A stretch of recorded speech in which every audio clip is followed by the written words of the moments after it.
കൃഷ്ണ ഗുരുവായൂരപ്പാ ശരണം. ഗുരുവായൂരപ്പൻ്റെ ഉച്ചപൂജ കളഭാലങ്കാരം കഴിഞ്ഞു, നട തുറന്നു. അപ്പോൾ നമുക്ക് എല്ലാവർക്കും ഗുരുവായൂരപ്പനെ കാണാൻ പോകണ്ടേ? എല്ലാവരും വരൂ കേട്ടോ. ഗുരുവായൂരപ്പൻ ഇന്ന് ഏത് രൂപത്തിലാണ് നമ്മളെ എല്ലാം അനുഗ്രഹിക്കാനായിട്ടിരിക്കുന്നത്? ഉച്ചപൂജ കഴിഞ്ഞിട്ടുള്ള ആ സമയം, ഇന്ന് ഉദയാസ്തമന പൂജ ഉണ്ടായിരുന്നു. അതുകൊണ്ട് പൂജകളൊക്കെ നേരം വൈകിട്ടാണ് ഉണ്ടായതേ. ഇന്ന് പന്തീരടി പൂജയൊക്കെ 12 അടി നിഴലിന് 12 അടി നീളമുള്ള സമയത്ത് എന്ന് പറഞ്ഞിട്ട് ഏകദേശം 11:30 ആയിട്ടാണ് ഉണ്ടായത്. അപ്പോൾ എല്ലാതും നേരം വൈകിട്ടാണ് ഉണ്ടായേ. അപ്പോൾ സാധാരണഗതിയിലുള്ള തിരക്കൊന്നുമില്ല. പക്ഷേ ഉദയാസ്തമന പൂജയുടെ ആ ഇടവിട്ടിട്ടുള്ള ദർശനം 5 മിനിറ്റ് തുറന്നാൽ 10 മിനിറ്റ് അടയ്ക്കും, അല്ലെങ്കിൽ 10 മിനിറ്റ് തുറക്കും, അങ്ങനെയൊക്കെ ആയിട്ടായിരുന്നു. അപ്പോൾ എന്തായാലും നമുക്ക് തൊഴാൻ പോവുക. എല്ലാവരും വരൂ. നമുക്ക് ആ കിഴക്കേ ഗോപുരത്തിൻ്റെ, അതായത് വിഘ്നേശ്വരനെ ഒന്ന് കാണാൻ പോവാം. വിഘ്നേശ്വരനെ കണ്ടിട്ട് സർവ്വവിഘ്നങ്ങളും അകറ്റിത്തരാൻ വേണ്ടി പ്രാർത്ഥിക്കാം. അങ്ങനെ നമുക്ക് വിഘ്നങ്ങളൊക്കെ അകറ്റി നേരെ ഗുരുവായൂരപ്പനെ തൊഴാനായിട്ട് പോവാം. അങ്ങനെ ആ ഗോപുരവാതിൽ കടന്നിട്ട് നമ്മൾ പോരുകയാണ്. അങ്ങനെ പോരുന്ന സമയത്ത് നേരെ ആ വാതിൽപ്പടി കടക്കുകയാണ്. വാതിൽപ്പടിയുടെ അവിടെ എത്തുമ്പോൾ നമ്മൾ അറിയാതെ നമ്മളെ കണ്ണുകൾ ആ ശ്രീലകത്തേക്ക് ഇങ്ങനെ നോക്കിപ്പോവും. കാരണം എവിടെയാണ് നമ്മുടെ ഗുരുവായൂരപ്പൻ എന്നുള്ള ആ ഒരു ആകാംക്ഷയിലേ. അപ്പോൾ അങ്ങനെ നമ്മൾ അങ്ങോട്ട് നോക്കി. അങ്ങനെ ഇടത്ത് വശത്തേക്കൊന്ന് നോക്കിയിട്ട് ആ മേൽപ്പത്തൂരിനെ ഒന്ന് സ്മരിച്ചു. അതേപോലെ ആ നരസിംഹാവതാരം കാണിച്ചു കൊടുത്ത ആ തൂണും ഒന്ന് നോക്കി തൊഴുതു. വീണ്ടും നമ്മൾ ശ്രീലകത്തേക്ക് ഇങ്ങനെ നോക്കുകയാണ്. ശ്രീലകത്തേക്ക് നോക്കുമ്പോൾ ആ കാൽവളകളൊക്കെ കാണുന്നു. കാലിൽ വളകൾ കാണുക മാത്രമല്ല, ഒരു കാലിൻ്റെ വിരൽ വായയിലേക്ക് കൊണ്ടുപോയിട്ട് ഇങ്ങനെ നുണയാണ് പാവം കുഞ്ഞുണ്ണി. എന്താണാവുന്ന ഒന്നും കൊടുത്തില്ല തോന്നുന്നു. നേദ്യമൊക്കെ കഴിഞ്ഞു. ഗുരുവായൂർ അമ്പലത്തിലെ നേദ്യം കഴിയും ചെയ്തിരുന്നു. യശോദാമ്മ ഒന്ന് വെണ്ണയൊന്നും കൊടുത്തില്ലേണാവും. എന്തായാലും ഒന്നും കിട്ടാഞ്ഞിട്ടേ ഭക്തരൊക്കെ വരുമ്പോൾ വെണ്ണ നെയ്യോ എന്തെങ്കിലുമൊക്കെ കൊടുന്നോളൂ കേട്ടോ. കൊടുത്തോളൂ. അവിടെ ഒന്നും കിട്ടിയിട്ടില്ല എന്ന് പറഞ്ഞിട്ട് ആ കാലിൻ്റെ വിരലിങ്ങനെ നുണയാണ്. ഇന്ന് ശ്രീലകത്ത് നമ്മുടെ പൊന്നുണ്ണിക്കണ്ണൻ. എന്തല്ലേ ഓരോ കുസൃതികളെ. അങ്ങനെ നോക്കുമ്പോൾ ആലിലയിൽ ഇങ്ങനെ കിടക്കുകയാണ്. ആലിലയിൽ കിടന്നിട്ട് ആ 2 കൈ കൊണ്ട് കൂടിയിട്ട് ആ കാലിൻ്റെ വിരലിങ്ങനെ പിടിച്ച് വായിലേക്ക് കൊണ്ടുപോയിട്ടേ അതിങ്ങനെ ചിന്തിച്ച് നോക്കും. എന്തൊരു രസമാണ്. മനസ്സിലേക്ക് ഇങ്ങനെ കാഴ്ച ഇങ്ങനെ കാണുക വെച്ചാൽ എന്താ രസം. അങ്ങനെ നമ്മൾ നോക്കുന്ന സമയത്ത് ആ കാൽ തളകൾ കാണുന്നു, കൈവളകൾ രണ്ടും കാണുന്നുണ്ട്. അതേപോലെ കാതിലേക്ക് നോക്കിയാൽ കാതിൽ ആ ചെവിപ്പൂക്കൾ വെച്ചിട്ടുണ്ട്. പീലിത്തിരിമുടി നന്നായിട്ട് കെട്ടിയിട്ടുണ്ട്. പീലി ഇങ്ങനെ കളഭം കൊണ്ട് ചാർത്തിയിട്ടുണ്ട്. നല്ല രസമായിട്ടുള്ള ഒരു കാഴ്ച. ഒരു കാലിങ്ങനെ പിടിച്ചിങ്ങനെ നുണയുന്ന ആ ഒരു കാഴ്ച വളരെ മനോഹരമാണ്. പിന്നെ ശ്രീലകത്താണെങ്കിലോ ആ 4, അതായത് ആ ചതുർബാഹുവായ വിഗ്രഹത്തിൽ മുഴുവനായിട്ടും അലങ്കാരങ്ങളായിട്ടാണ്, നിറയെ പൂക്കളായിട്ട് അലങ്കരിക്കപ്പെട്ടിരിക്കുന്നു. ഉണ്ടമാലകളും അതേപോലെ തിരുമുടിമാലകളും വിധാനമായിട്ടുള്ള മാലകളും ഒക്കെ ആയിട്ട് ഇങ്ങനെ നല്ല രസമായിട്ട് ഇങ്ങനെ കാണാറുണ്ട്. പൊന്നിൻ്റെ ഗോപി തിലകത്തു നിന്നുള്ള ആ ഒരു പ്രകാശം ആ സ്വർണ്ണവിളക്കിലെ നെയ്വിളക്കിലെ പ്രകാശം കൂടി തമ്മിൽ ഇഴുകി ചേർന്നിട്ട് നമ്മിലേക്ക് എത്തുകയാണ്.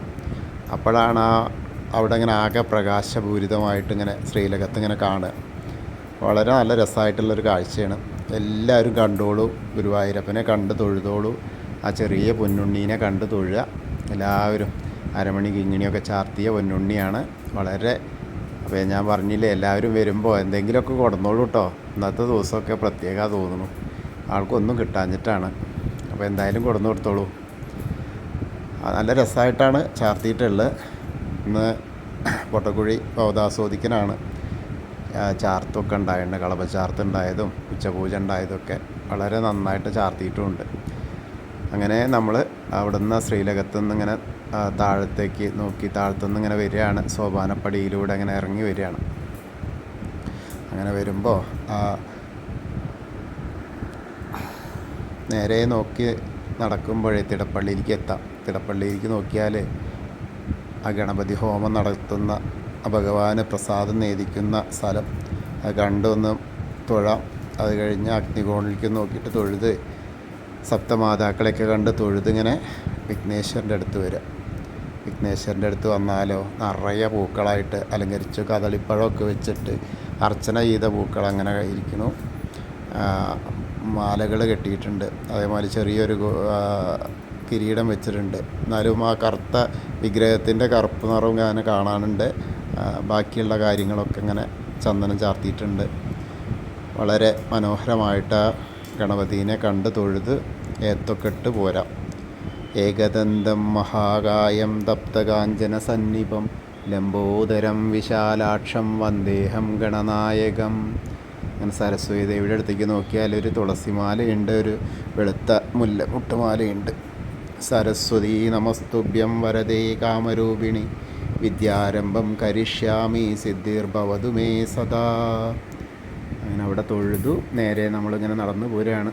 അങ്ങനെ വരുമ്പോൾ ആ ചെറിയ ഗണപതിനെ കാണാം. പിന്നെ മത്സ്യം, കൂർമ്മം, വരാഹം, നരസിംഹം വരെയുള്ള രൂപങ്ങളൊക്കെ അങ്ങനെ കണ്ട് വീണ്ടും മേൽശാന്തി ഇരിക്കുന്നിടത്ത് ഭവതാസ്വദിക്കാൻ ഇരിക്കുന്നുണ്ട്. അപ്പോൾ അവിടുന്ന് പ്രസാദമൊക്കെ വാങ്ങാം, അർച്ചന പ്രസാദം വാങ്ങാം. അത് കഴിഞ്ഞാൽ നമ്മൾ നേരെ അനന്തപത്മനാഭനെ കാണാൻ വരാം. അനന്തപത്മനാഭൻ്റെ അവിടെ ഇന്നൊരു വലിയ താമര മാല കൊടുത്തിട്ടുണ്ട്. അതാ എന്താ പറയുക, ബ്രഹ്മാവിനെ ഇങ്ങനെ ഇട്ടിട്ട് ഇങ്ങനെ നല്ല രസമായിട്ടാണ് ചാർത്തിയിട്ടുണ്ട്. അത് പുറത്താരോ കൊടുത്തത് ഇങ്ങനെ കൊടുന്ന് ചാർത്തിയിട്ടുണ്ട്. അതേപോലെ മുല്ലമുട്ടും തുളസിയും ഒക്കെ ചാർത്തിയിട്ട് വിധാനമായിട്ട് ചാർത്തിയിട്ടുണ്ട്. അപ്പോൾ അവിടെ തൊഴുതു. ഇനി നമ്മൾ ആ ശ്രീകോവിലിൻ്റെ പുറകുവശത്തായിട്ട് സാഷ്ടാംഗം നമസ്കരിച്ചു. സ്ത്രീകളൊക്കെ മുട്ടുകുത്തിയിട്ട് പ്രാർത്ഥിച്ചാൽ മതി. അങ്ങനെ തൊഴുത് ഇങ്ങനെ ഇറങ്ങി വരുമ്പോൾ വീണ്ടും നമ്മൾ ആ ദശാവതാര വിഗ്രഹങ്ങളൊക്കെ കാണുകയാണ്. കണ്ടിങ്ങനെ വരുമ്പോൾ ആ കൃഷ്ണൻ്റെ അടുത്തെത്തി. അവിടെ കൃഷ്ണന് മാലയൊക്കെ ചാർത്തിയിട്ട് തുളസി മാലയൊക്കെ ചാർത്തിയിട്ടുണ്ട്. പിന്നെ മുരുകനെ കണ്ട് തൊഴുതു. ഹനുമാൻ അതേമാതിരി ഒരു വെറ്റിലമാല ചാർത്തിയിട്ടുണ്ട്. കുങ്കുമം അധികമൊന്നുമില്ല, കുറച്ചേ ഉള്ളൂ. അപ്പോൾ എന്നാലും നമുക്ക് തൊടാനൊക്കെ ഉണ്ട്. അവിടെയൊക്കെ തൊഴുത് ആ രാധാകൃഷ്ണ വിഗ്രഹമൊക്കെ കണ്ട് തൊഴുതു. ഇനി ആ ഓവിൻ്റെ അവിടെ എത്തി, ശ്രീകോവിലിൽ നിന്ന് ഇങ്ങനെ താഴത്തേക്ക് വരുന്ന ഓവിൻ്റെ അവിടെ എത്തിയിട്ട് പ്രാർത്ഥിക്കാം. അത് കഴിഞ്ഞാൽ ഗ്രില്ലിൻ്റെ അപ്പുറത്തേക്ക് വന്നാൽ നമ്മുടെ താമരക്കണ്ണനെ കാണാം. ആ കൽപ്പക വൃക്ഷത്തിൻ്റെ ചുവട്ടിലിരിക്കുന്ന താമരക്കണ്ണനെ കണ്ടു തൊഴാം. അത് കഴിഞ്ഞാൽ മണിക്കിണർ നോക്കി തൊഴാം. അതും കഴിഞ്ഞാൽ നേരെ നമ്മൾ ആ റൂമിലേക്ക് നോക്കൂ, അവിടെ നൃത്താറയിലേക്ക് നോക്കൂ. അവിടെ വിളക്ക് ഇങ്ങനെ കാണാം, കിടാവിളക്ക് കാണാം. അവിടെ നമ്മുടെ പൊന്നുണ്ണി നൃത്തം ചെയ്യുന്നതായിട്ട് കളിക്കുന്നതായിട്ട് സങ്കല്പിക്കുക. അങ്ങനെ കണ്ട് തൊഴുതു. ഇനി നേരെ വടക്കേ നടയിലൂടെ ആ കുറൂരമ്മേനെയൊക്കെ കണ്ട് തുടങ്ങി വടക്കേ നടയിലൂടെ ഇറങ്ങുകയാണ്. ഇങ്ങനെ ഇറങ്ങിയിട്ട് ആ പ്രസാദ കൗണ്ടർ വന്ന് പ്രസാദവും തീർത്ഥമൊക്കെ വാങ്ങാം. ചന്ദനം പ്രസാദമൊക്കെ വാങ്ങിയിട്ട് ഇനി എടത്തരികത്തുകാവിലെ ഭഗവതിയുടെ അടുത്തേക്ക് പോവാം. അവിടെ വന്ന എടത്തരികത്തുകാവിലെ അമ്മേനെ കണ്ട് തൊഴുക. സർവ്വവിഘ്നങ്ങളൊക്കെ അകറ്റി എപ്പോഴും കൂടെ ഉണ്ടാവണം എന്നൊക്കെ പ്രാർത്ഥിച്ച് എടത്തരികത്തുകാവിലെ അമ്മയെ ശരണം എന്ന് പറഞ്ഞ് പ്രാർത്ഥിക്കുക. സർവമംഗളമാംഗല്യേ ശിവേ സർവാർത്ഥ സാധികേ ശരണ്യേ ത്രയംബകേ ഗൗരി നാരായണി നമോസ്തുതേ. അമ്മേ ദേവി കാത്തോളണേ എന്നൊക്കെ പ്രാർത്ഥിച്ച് അവിടുന്ന് പ്രസാദമൊക്കെ വേണമെങ്കിൽ വാങ്ങാട്ടോ. ദക്ഷിണ കൊടുത്ത പ്രസാദമൊക്കെ തരും, പുഷ്പാഞ്ജലി ചെയ്തു തരും. അപ്പോൾ അതൊക്കെ വാങ്ങി അങ്ങനെ പോരാം. അങ്ങനെ പോരുമ്പോൾ ആ കോർണറിലെത്തിയാൽ ആ മമ്മിയൂരപ്പനെ നോക്കി തൊഴാം. മമ്മിയൂരപ്പനെ നോക്കിയിട്ട് സ്മരിക്കുക. നമശിവായ നമശിവായ നമശിവായ എന്നുള്ള പഞ്ചാക്ഷരി മന്ത്രം ജപിക്കുക. മമ്മിയൂരാണെന്ന് വിചാരിച്ച് തൊഴുക. അങ്ങനെ തൊഴുത് നമ്മളിങ്ങനെ വരുമ്പോൾ കൊടിമരം കാണാം. ആ കൊടിമരത്തിൻ്റെ അവിടേക്ക് ഇങ്ങനെ നോക്കി വരുമ്പോൾ ഇങ്ങനെ കുറേശ്ശെ തിരക്കൊക്കെ ഉണ്ട്. വലിയ തിരക്കില്ല, എന്നാലും കുറച്ചൊക്കെ തിരക്കുണ്ട്. അതൊക്കെ കണ്ട് ഇങ്ങനെ വരുമ്പോൾ ആൾ രൂപത്തിൻ്റെ അവിടെ ധാരാളം ആളുകളുണ്ട്. ആൾ രൂപം വഴിപാടൊക്കെ ചെയ്യുന്നു. പിന്നെ കുട്ടികളും വലിയവരും ഒക്കെ ഇതിങ്ങനെ വാരി കളിക്കണു, മഞ്ചാടി വാരി കളിക്കണു. അപ്പോൾ അതൊക്കെ കണ്ടിങ്ങനെ വരുന്നു. കൊടിമരത്തിൻ്റെ അവിടെ വരുമ്പോൾ വീണ്ടും ശ്രീലകത്തേക്ക് നോക്കിയാൽ നമ്മളെ ആ കാൽവേരിൽ നുണയുന്ന പൊന്നുണ്ണിയെ ആലിലക്കണ്ണനെ കാണാം. കണ്ട് തൊഴുതു. അങ്ങനെ ആ കൊടിമരത്തിൻ്റെ അവിടെ ഒന്നുകൂടി സാഷ്ടാംഗം നമസ്കരിച്ച് നമ്മൾ വീണ്ടും കൂത്തമ്പലത്തിൻ്റെ അവിടേക്ക് വരികയാണ്. കൂത്തമ്പലത്തിൻ്റെ അവിടെ വരുമ്പോഴോ അവിടെയും കിടാവിളക്ക് ഇങ്ങനെ കത്തി നിൽക്കുന്നുണ്ട്. അവിടെയും തൊഴുത് വീണ്ടും അയ്യപ്പസ്വാമിയുടെ അവിടേക്ക് വരിക. അയ്യപ്പസ്വാമിയുടെ അവിടെ വന്ന് അയ്യപ്പസ്വാമിയെ കാണാം, തൊഴാം. ഭൂതനാഥ സദാനന്ദ സർവഭൂതദയാപര രക്ഷ രക്ഷ മഹാബാഹോ ശാസ്തേ സ്തുഭ്യം നമോ നമ. അങ്ങനെ കണ്ട് തൊഴുതു അവിടുന്ന് ഒന്ന് പ്രദക്ഷിണം ചെയ്ത് നേരെ നമ്മൾ പടിഞ്ഞാറ നടയിലേക്ക് എത്തി.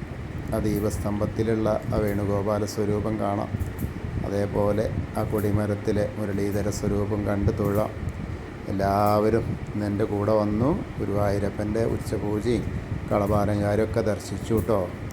എല്ലാവർക്കും ആ ഗുരുവായൂരപ്പൻ്റെ അനുഗ്രഹം ലഭിക്കും. കൃഷ്ണായ വാസുദേവായ ഹരേ പരമാത്മനെ പ്രണതക്ലേശനാശായ ഗോവിന്ദായ നമോ നമ.